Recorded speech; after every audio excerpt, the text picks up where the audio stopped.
It was a cold Tuesday morning when I woke up to find my bedroom door locked from the outside. At first, I thought it was a mistake. Maybe my son, Mark, had done it by accident. But then I noticed something strange. My phone was missing from the nightstand. I called out his name, knocking on the door. "Mark! Hey, buddy, did you lock me in?" No answer. Just silence. I tried to stay calm. Maybe he went out for groceries. Maybe he'd be back soon. But as the hours passed, the fear began to grow. I knocked again, louder this time. "Mark, please, open the door." Still nothing. I started banging harder, my voice cracking. "Mark, please, I don't feel well. I need my medicine." That's when the dizziness began. I felt my chest tighten, my breathing getting heavy. I reached for my pills, but they were gone. Everything. My phone, my meds, gone. I sat down on the floor, trembling. My son wasn't making a mistake. He was doing this on purpose. By the second day, I was weak, hungry, dehydrated. My voice was almost gone from shouting. Sometimes I heard footsteps in the hallway, soft and careful. I'd beg, "Mark, please, I'm your father. Whatever this is about, we can fix it." But he never replied. Then late that night, I heard him whispering outside the door. Another voice answered him, a woman's voice. My heart stopped. Someone else was there. They were talking about money, about papers and inheritance. My mind raced. Was this about my will? By the third day, I had given up hope. I was lying on the cold floor, drifting in and out of consciousness. My body felt heavy, my mind foggy. I prayed silently, asking for strength, for one more chance to see daylight. Then I heard the click of the lock. The door slowly creaked open. Mark stepped in, holding a tray of food. But when he saw me lying motionless on the floor, his face turned white.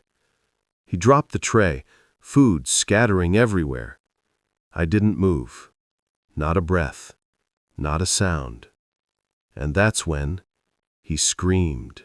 Mark stood frozen at the doorway, his heart pounding in his chest. "Dad?" he whispered, his voice barely audible. The tray of food lay shattered on the floor, the sound of glass and ceramics still ringing in the room. He stepped closer, hesitant, watching his father's still body on the cold floor. "Dad, please, don't do this to me." He bent down, shaking his father's shoulder, but there was no response. His fingers were shaking as he reached for a pulse, and for a moment he thought there was nothing. Then, just barely, he felt a weak beat. His father was alive, but barely. Mark staggered back, breathing hard. "Oh God, what did I do?" His mind was racing. He knew he had to do it, save his father, but he couldn't call anyone. Not after what happened. Not after what he'd found out. He threw open his phone and stared at the messages from the lawyer, those damned papers his father had refused to sign. His father had been planning to change the will, leaving everything to the charity and nothing to Mark. "You were really going to disinherit me, weren't you?" Mark murmured bitterly. "After everything I did for you?" His voice broke, but there was anger in his eyes, twisted with fear and regret. 3 days ago, Mark had locked his father in that room after an argument. The old man had called him greedy, useless, apathetic. "You'll never learn responsibility if you keep living off me," his father had said. "You need to stand on your own feet." Mark had snapped. "You think I can't? You'll see what I can do." That night, in his angry, drunken state, he had taken his father's phone and locked the door, intending to teach him a lesson. But then the lawyer's message arrived confirming that the new will would be signed that week. He panicked. He would lose the house, the money, everything. He made the worst decision of his life. Now, seeing his father's life slowly fading, Mark's anger turned to horror. He knelt beside him. "Dad, please wake up. I'm sorry. I'll get help."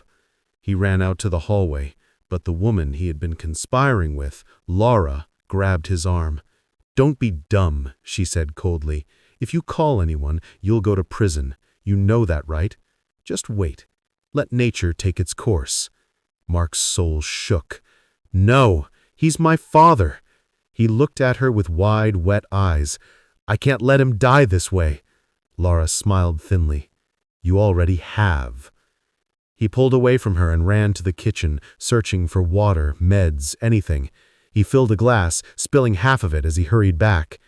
When the old man's lips moved, Mark leaned closer. "Mark," he hissed weakly. "Why?" Tears stung Mark's eyes. "I'm sorry, Dad. I was wrong. I was stupid. I'll get you out of here." He traced his father's hand, a sharp gasp escaping his throat when the old man's fingers twitched. "Don't let her win," he said, barely audible. Then his eyes rolled back. Mark's eyes flashed toward the door where Laura stood, silhouetted against the stairlight. She was watching. "What are you saying to him?" she asked, her voice edged with suspicion. "Nothing," Mark snapped. "Get out of here." "Not until you finish this," she said.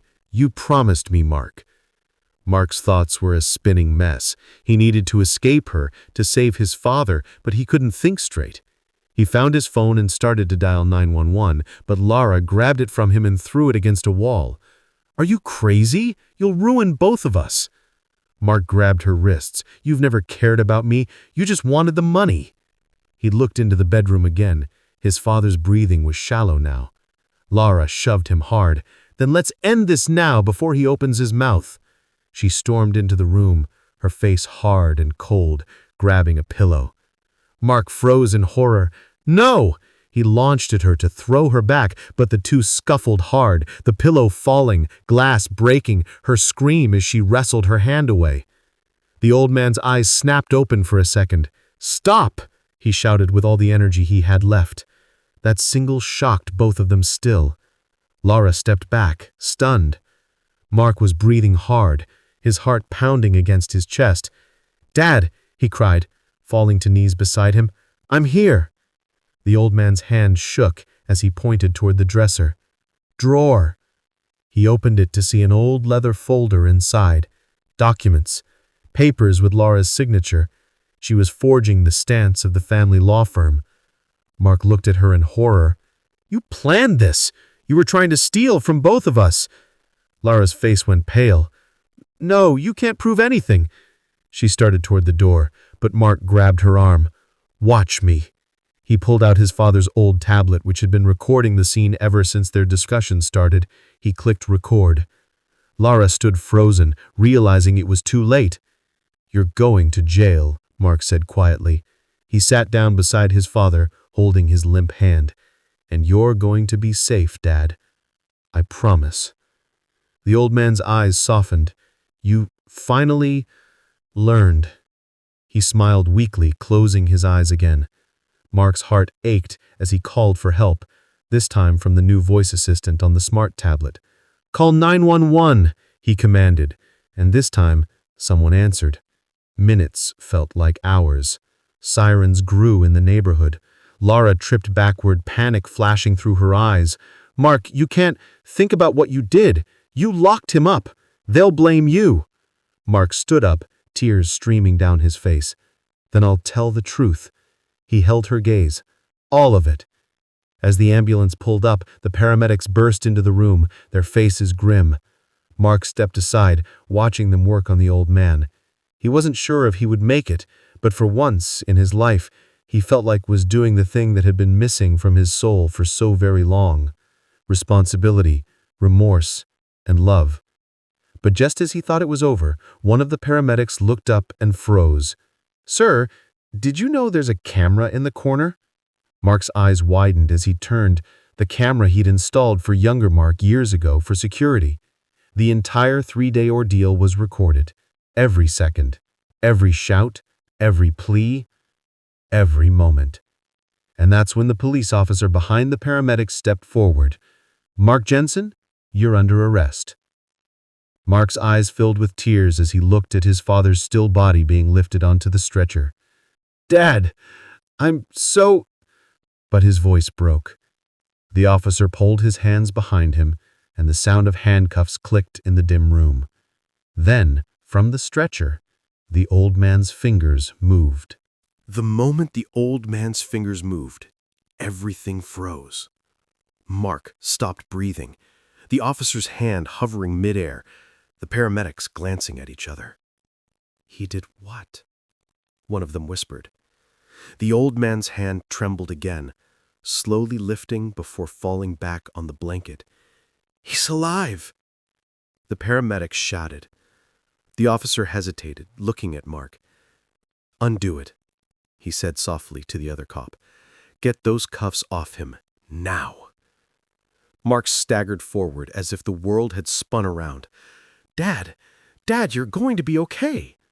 he shouted, falling to his knees beside the stretcher. The old man's lips moved, very faintly. "Mark, she... not gone." "Who do you mean?" Mark asked desperately. But before the old man could speak again, a loud screech was heard from the downstairs door. A glass window shattered.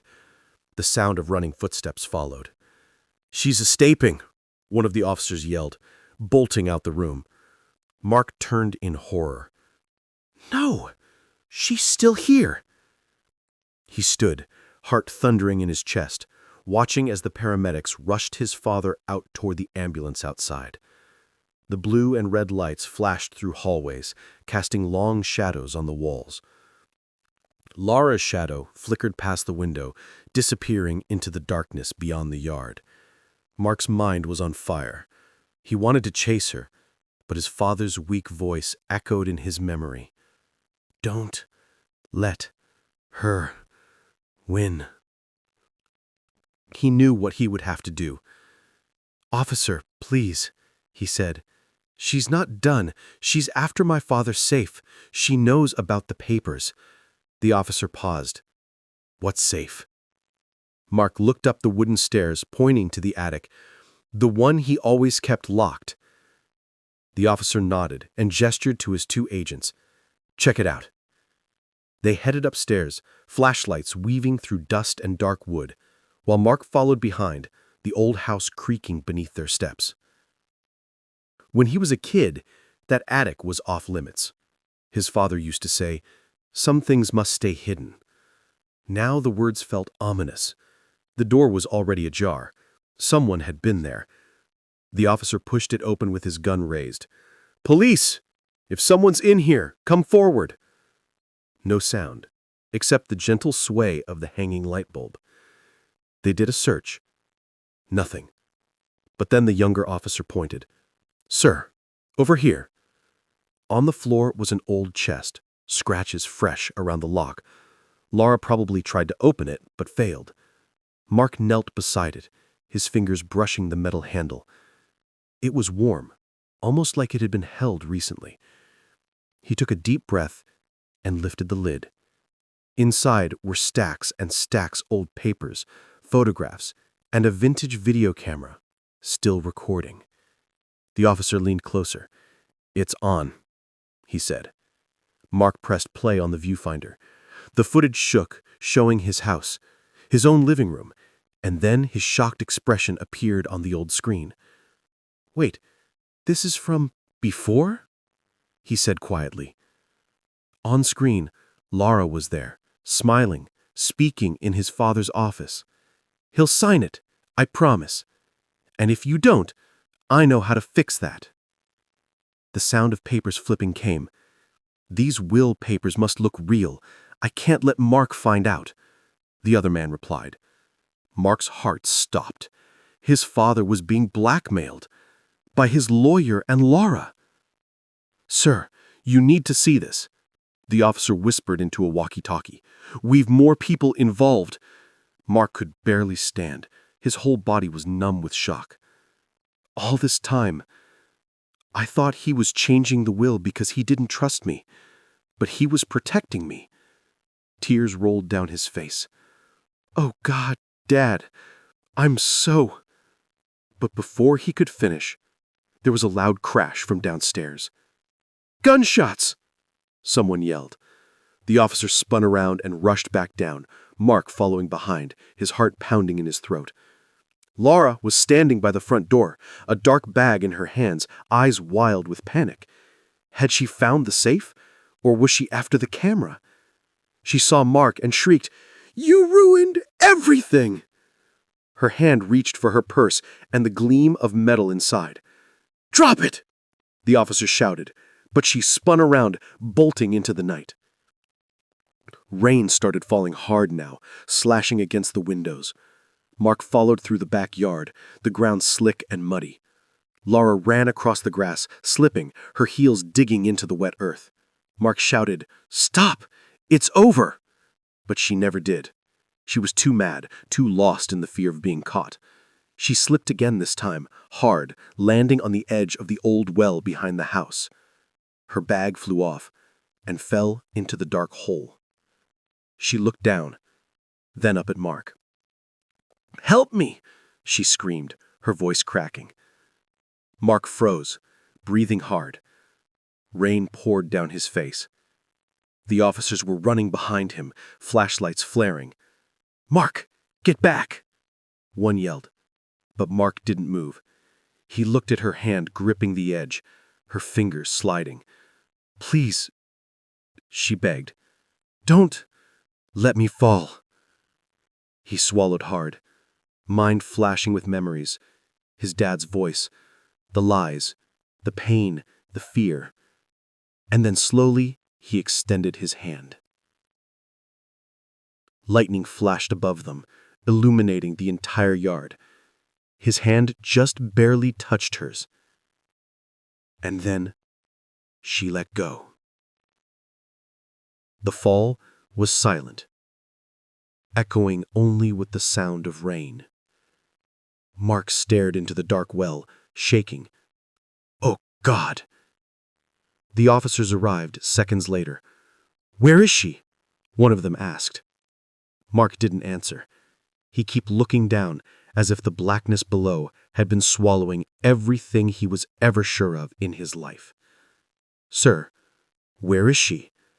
the officer repeated. Mark finally looked up, eyes red. "She's gone." The officer turned to one of the men. "Get the lights down there." As they set up the searchlights and ropes, Mark looked back at the ambulance at the end of the driveway, his father's stretcher still there, paramedics moving around it, until he saw a very slight movement again. The old man's hand was rising, slowly, deliberately, pointing toward the house. The rain kept falling, heavy and relentless, soaking everything in cold silence. Mark stood by the edge of the old well, staring into the darkness where Laura had vanished. Police flashlights swept across the muddy yard, beams slicing through mist and rain. "We can't see the bottom," one officer said. "We'll need rescue ropes." Mark didn't respond. His mind was spinning, heart thudding, eyes fixed on the well as if expecting her to climb back out. From the driveway, a paramedic shouted, "We're stabilizing him. He's breathing stronger now." Mark's head jerked toward the sound, his father. Relief and guilt clashed inside him. He ran toward the ambulance, his clothes dripping, his shoes sinking into mud. Inside, his father lay pale but alive, an oxygen mask over his face. One eye slowly opened when Mark leaned closer. "Dad, it's me," Mark whispered. The old man blinked, his gaze faint but full of awareness. "You didn't let her win," he breathed out slowly. "You did good, son." Tears filled Mark's eyes. "I almost lost you, Dad. I almost destroyed everything." The old man gave the faintest smile. "We all lose ourselves before we find who we are." His voice trembled. "But there's something you need to see." He tried to lift his hand, pointing weakly toward the house again. "In my study, the drawer, behind the photo frame." Before Mark could ask what he meant, the monitors beeped faster. "Sir, we need to keep him stable," the medic said, pushing Mark gently aside. Mark nodded shakily and turned back toward the house. The storm thundered above as he stepped inside. The house was dark now, police lights flashing faintly through the windows. Water dripped from his clothes onto the wooden floor as he made his way to his father's study. Everything looked the same, except for one thing. The framed photo of his late mother was lying face down on the desk. Mark's pulse quickened. He lifted it, and sure enough, behind it was a narrow wooden panel slightly open. Inside there was a small black envelope sealed with wax. The initials carved in it were W.H. Mark frowned. "Who's W.H.?" he whispered to himself.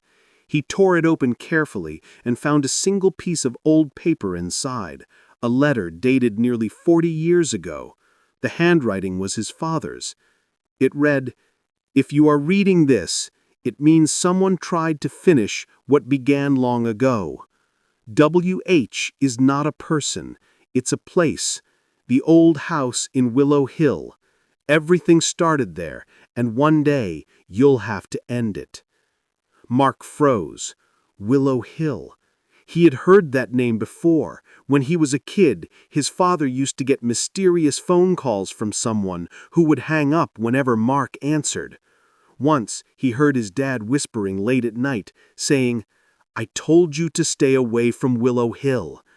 Now it all made sense. Or did it? His heart pounded as he whispered, "Dad, what did you hide from me?" He turned the letter over. There was more. "If they find out what's buried there, none of us will be safe." Just then, a loud crash echoed from upstairs. Mark flinched. "Hello? Who's there?" he called out. The police had already cleared the area outside. No one should have been in the house. He grabbed the flashlight from the table and stepped carefully toward the staircase. The wooden steps creaked under his feet. Halfway up, a faint dripping sound caught his attention. Something wet was seeping from the ceiling above, thick and dark, not just rainwater. His stomach twisted as the light caught it. It wasn't water. It was blood. He froze, gripping the railing tightly. "No," he whispered. Slowly, he raised the flashlight and followed the trail up the steps. The sound grew louder, the steady rhythm of drops hitting the floorboards. When he reached the top, the attic door was open again, swaying slightly in the draft. "Police?" he called out, voice shaking. No reply. He stepped inside slowly. The flashlight beam cut through the darkness and then stopped on something that made his breath hitch. There, on the dusty floorboards, were muddy footprints, fresh, leading from the window toward the old chest. But they weren't his. Before he could move, a soft whisper floated behind him, cold and trembling. "You shouldn't have opened it, Mark." He spun around, the flashlight flickering over the shadows, and for the briefest moment he saw her. Laura, wet hair clinging to her face, eyes wide and furious, skin pale as moonlight. She was covered in mud and blood, but alive. Mark stumbled back, heart hammering. How? She smiled faintly, a twisted, broken smile. "You think a little fall could stop me? You have no idea what your father was hiding." The rain roared louder outside as lightning illuminated her face. "He thought he could bury the past," she hissed, "but Willow Hill always remembers." Mark's throat dried. "What do you mean?" She stepped closer, whispering, "Ask him about the fire. Ask who really died that night." And then she was gone. The window creaked open, wind blowing the curtains violently, rain spilling in. Mark stood frozen, shaking, as thunder cracked overhead. His flashlight flickered again and died, leaving him in darkness. From somewhere in the house below, his father's weak voice echoed faintly through the storm, calling his name. "Mark! Don't trust her! Rain hammered the old roof like a drum beating with rage. Mark stood frozen in the dark attic, breathing hard, his flashlight dead, his heart pounding against his ribs. The window curtain still fluttered violently from the wind, but Lara had vanished again. Or had she really left? He kneeled down, searching the floor with his bare hands until his fingers brushed mud, fresh, wet mud, leading toward the corner of the attic where a shadow lingered. "Lara!" he called out, his voice echoing. "What are you playing at?" No sound except the rain and the faint groan of timber. The house itself seemed to breathe, as though it remembered every secret it was ever forced to keep. Then, from beneath the floorboards came a faint tapping. No, not just random noise. It was slow, steady, patterned. 3 knocks. Pause. Then 1. "Dad?" Mark whispered, hands clutching the floor. He could hear their voices now, muffled footsteps from below. "Officers were shouting, 'We're going to take your father into hospital now.'" But Mark was lost in his own world, ears straining again. 3 knocks. Pause. 1 again. It felt almost like a code. He looked around and spotted a small crowbar leaning against a beam. He slammed it between the floorboards and pried them all open. The old wood split with a sharp crack, and beneath it he found something wrapped in cloth, wet from rain and damp dust. He unrolled it, and his heart stopped. It was a setting of different old newspaper clippings, yellowed and fragile. The headline on one of the stories read, "Tragic fire at Willow Hill. 3 dead, 1 missing." Mark's breath trembled as he whispered, "No, that can't be." He flipped another page, photographs, burnt ashes. One with a younger version of his father standing beside a woman and a child. Mark froze. It wasn't him. It was another boy, about 10 years old. The caption beneath the photo, "William Harris and son Eli." W.H.? Mark's mind reeled back to the letter. W.H. is not a person, it's a place. But what if it was both? A place and a name? He staggered back, trying to piece it together. Lara said, "Ask him about the fire. Ask him who died." The truth started forming like a shadow in his mind. "Dad, what did you do?" His whisper shivered in his chest. Suddenly, a faint click snapped behind him, the sound of a shutter.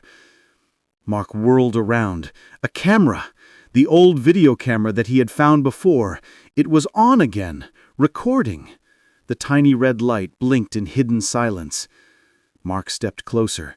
The footage was playing automatically, like it was waiting for him. The image wavered, but then focused.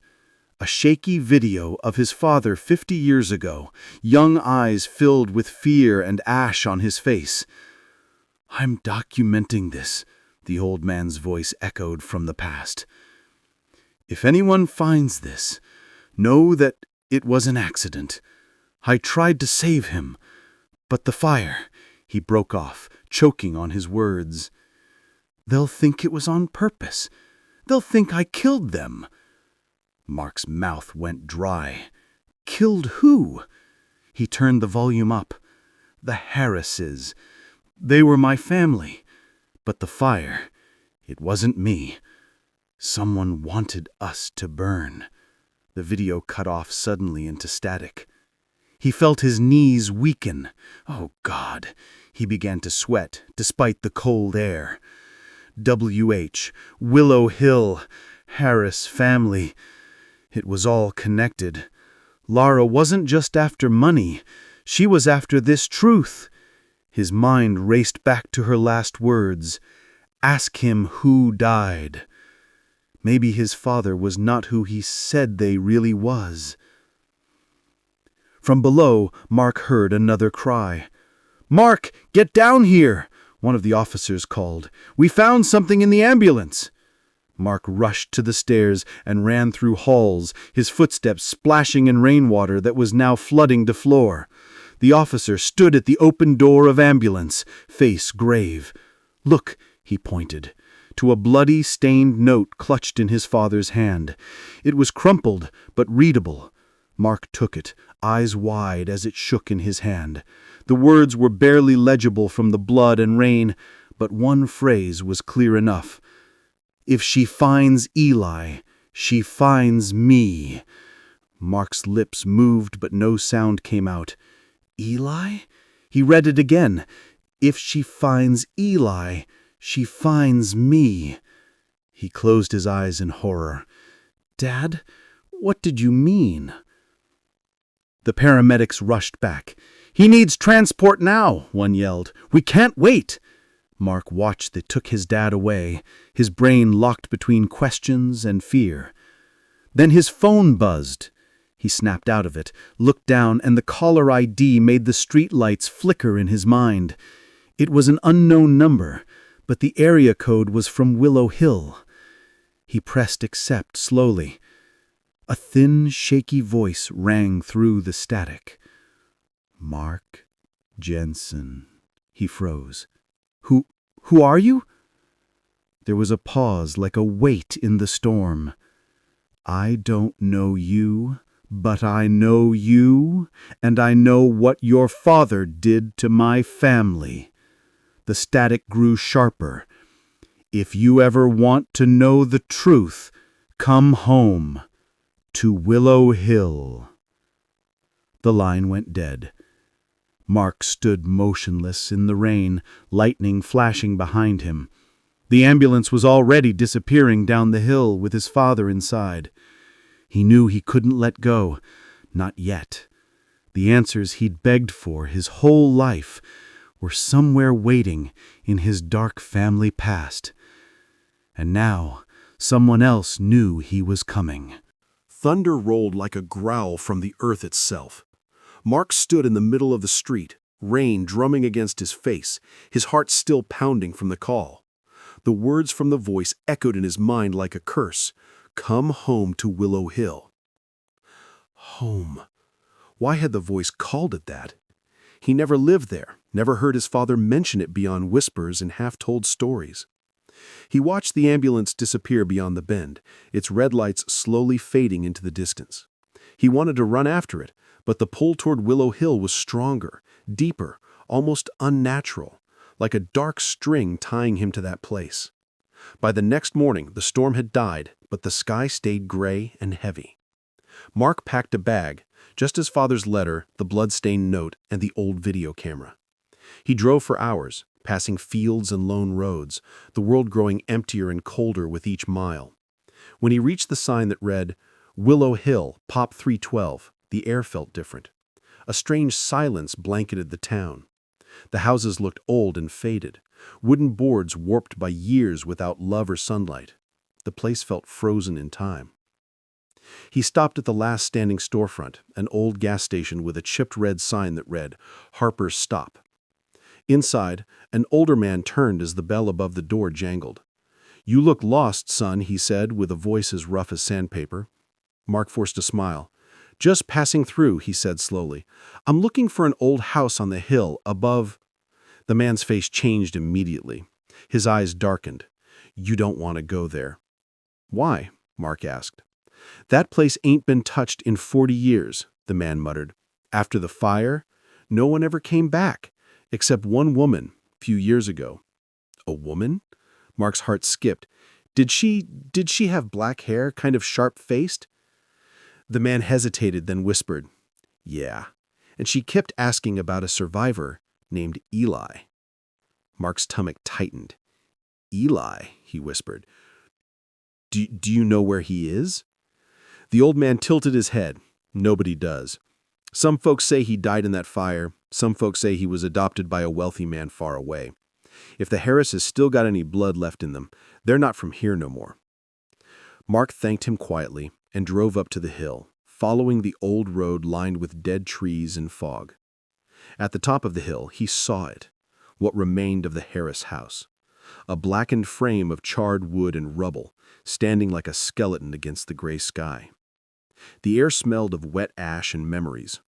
He stepped out of the car, the ground soft from rain and age, his footprints disappearing as quickly as they formed. Inside the house was strangely cold.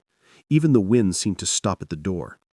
His flashlight cut through the shadows, revealing burnt walls and melted frames, yet one corner stood almost intact. An old nursery room. A small metal bed frame, scorched but still standing. And on the wall, under layers of black soot, he knew there was writing, childish handwriting, barely visible. He rubbed it clean with his sleeve until the letters formed words. Eli plus Dad equals safe forever. His hand shook. His heart ached. The truth was right there. Eli was the child in his father's videotape. Eli Harris, he said out loud, his voice lost in the mist. My father was William Harris, and he pressed his hand against the wall, and that means I'm not Mark Jensen. As the syllables left his lips, a whisper traveled through the room. No, you never were. Mark froze and turned. The flashlight beam shook in his hand. There in the doorway stood Lara. She looked different this time, her clothes still muddy, but her face calm, cold, almost peaceful. You finally came home, she said softly. You found where it began. Mark's voice cracked. What are you? She tilted her head slightly. The truth. Mark stepped backward. You lied. You manipulated my father. You tried to kill him. Your father? Her smile faded. William Harris was never just a man, Mark, or Eli, whatever you want to be called. He was a murderer. Mark's head napped up. That's a lie. Is it? She said, stepping closer. The fire at Willow Hill, it wasn't an accident. He and his younger brother said it. They took the money, changed their names, and everyone else burned. Stop, Mark yelled. That's not true. Laura's voice broke but kept its edge. I was there, Mark. I was 5. They dragged me out of the house before it collapsed. My family was inside. That's why I went after him, because he was the one who killed them, and you're his blood. Mark's vision blurred with shock and pain. No, no, no. Yes, she said, the proof is underneath this floor. That's why he tried to bury it. That's why he disappeared. Thunder struck outside again, a sharp lightning flash illuminating her face, angry, wet with tears, but strangely calm. You want to know the truth? She said. Dig.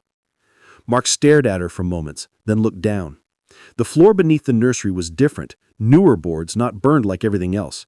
He knelt down and began to pull them loose with his bare hands.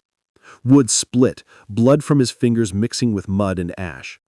He pried up one board, then another, until he found it. A child's skeleton.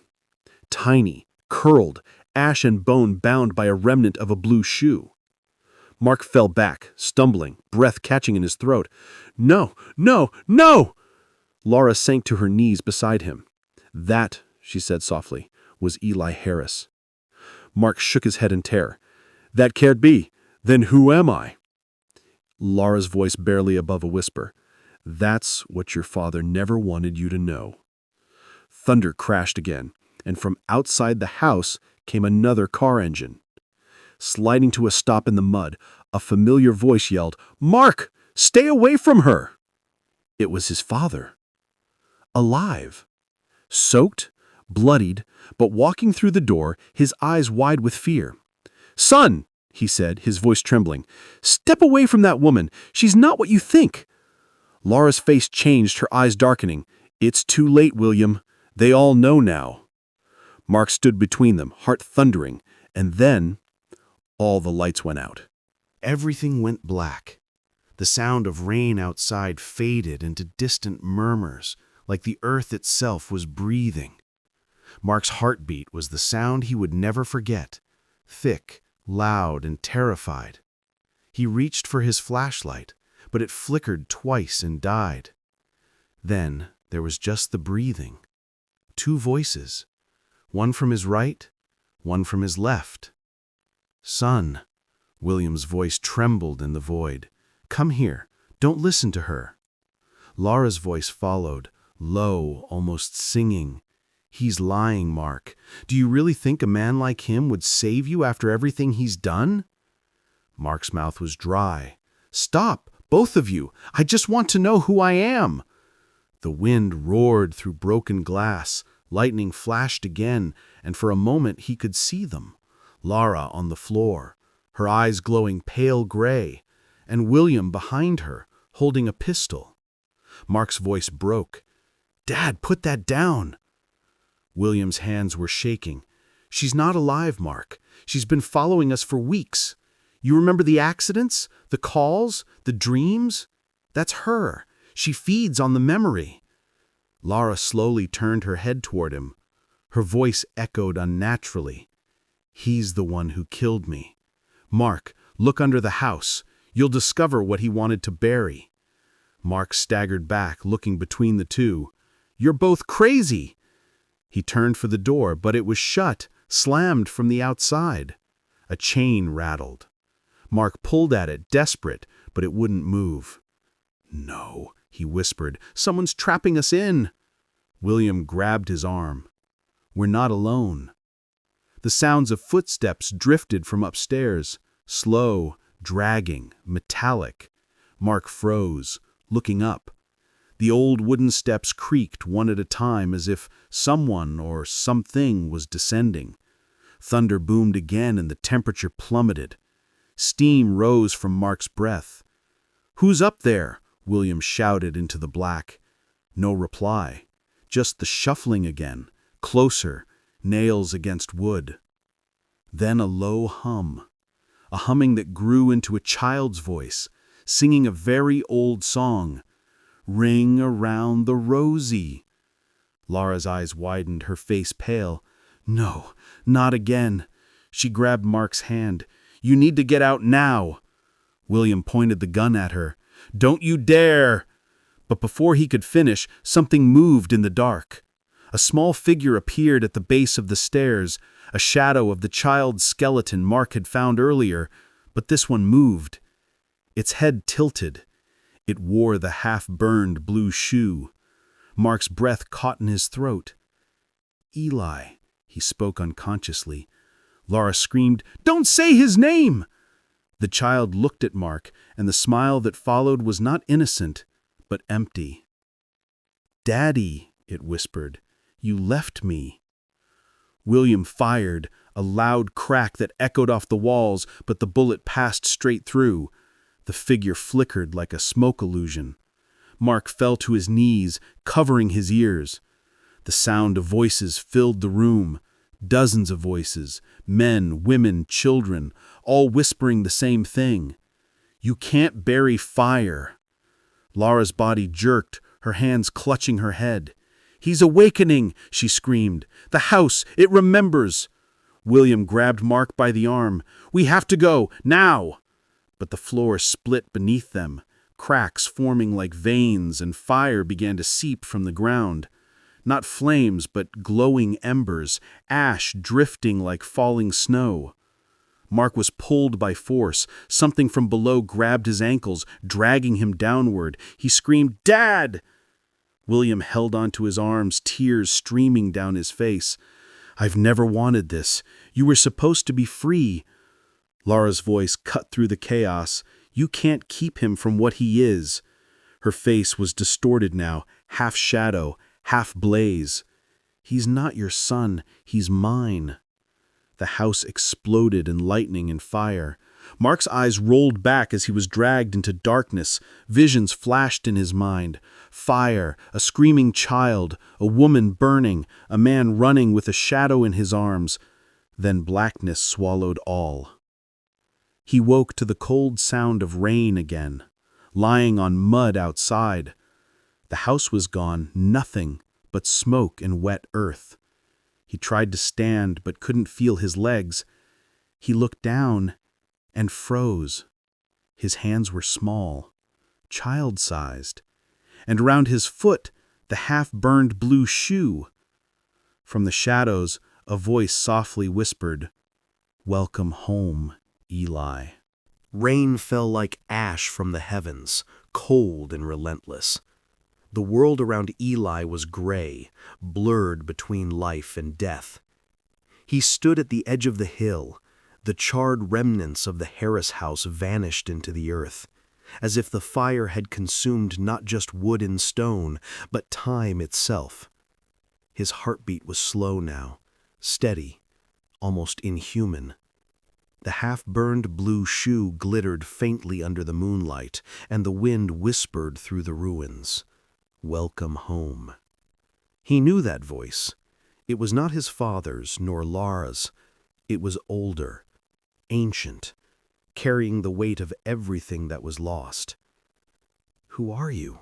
he whispered into the mist. No reply, only the echo of his own breathing.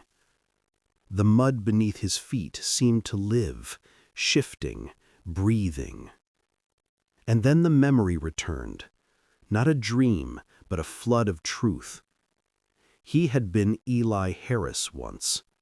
The fire was their family's shame. His father, William, young and desperate for insurance and inheritance, had locked the family inside when he couldn't pay debts. He wasn't meant to survive. But a fire doesn't forgive.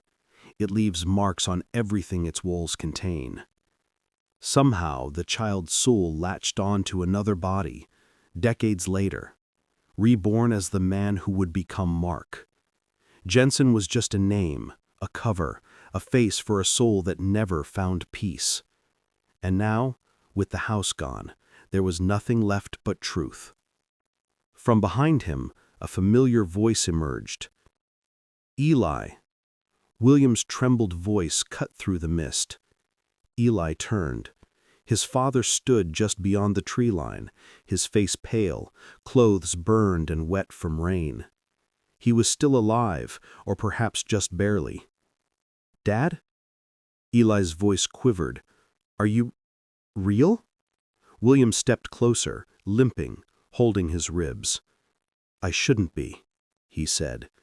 "But you need to know, I didn't mean for that night to happen." Eli's face hardened. "You locked the door. You left us." William nodded, tears streaming down his face. "I was young and stupid. I thought I could save us by destroying what I owed. I killed them, Eli, but I tried to go back for you. When the house collapsed, I thought I'd lost you forever." Eli's voice broke. "Then why lock me again? Why keep me from escaping?" William fell to his knees. "Because it wasn't you anymore." Lightning flashed, and behind Eli, a shadow appeared in the trees. Laura. She was different now. Not a flesh-and-blood woman, but a wraith of smoke and flame, her eyes flickering like candlelight. "He's lying again," she said, her voice carrying through the rain. "He'll never stop lying." William stared at her with horror. You were the one in the fire? You were the one who helped me." Laura snarled. "I helped you carry the bodies before you burned the place. We were in love, you remember? Until you decided to sacrifice everyone for me." She pointed at Eli, "And now the fire has found its way back through him." Eli's head throbbed, the world spinning between memories and present flames. Images crashed in his brain, William lighting the match, Laura screaming, his child self crying from inside a locked room, smoke and heat devouring air. "Stop!" he screamed, falling to the ground. I can't bear it anymore." The ground beneath him glowed with burning runes, ancient and unreadable. And the wind roared in his ears. "You can," the child's voice echoed within, "because you are the flame." Eli's eyes flashed bright orange, and fire burst from his hands, not burning, but alive, wrapping around him like a heartbeat. Laura stepped back instinctively, her form trembling. "No, you can't control it." William shielded his eyes. "Eli, stop!" But the fire only grew, stronger, brighter, roaring through his veins. Eli's voice resonated deep and calm. All my life I wanted peace, but neither of you wanted that. You wanted power, guilt, revenge. Now you'll have what you created." He lifted his hand, and the flame pulsed, like 1,000 voices crying out from ashes. Laura shrieked, "No! I won't burn again!" But the fire touched her and turned her into light, pure, white, peaceful. And then she was gone. William crawled forward, his voice breaking. "Please, Eli, don't... I'm your father." Eli walked closer, his eyes glowing like embers. A father protects. He does not destroy. He knelt beside William, placing a hand on his shoulder. "But I don't need revenge. I just need this end." The fire consumed the hill, not angrily but softly, like a breath. The earth drank it. The trees burned without smoke. The clouds lit up. The flames formed a circle around Eli and William, who stared at his son's face for one last time. "I'm sorry," William whispered. Eli's face was calm. "So am I." Then he walked into the fire with him, hand in hand. For the second time the hill burned. But this fire didn't scream. It whispered, and then it was gone. Morning came with silence. Willow Hill was empty again. No house, no graves, only green grass where ash once fell. In the middle of the field lay an old video camera, half buried in mud. It flickered to life on its own. The last frame played. A father and a son laughing in a garden before the fire. The frame froze, the audio humming, and then the scene erased itself completely, leaving only blackness. A soft child's voice echoed through the wind. "Goodbye, Dad."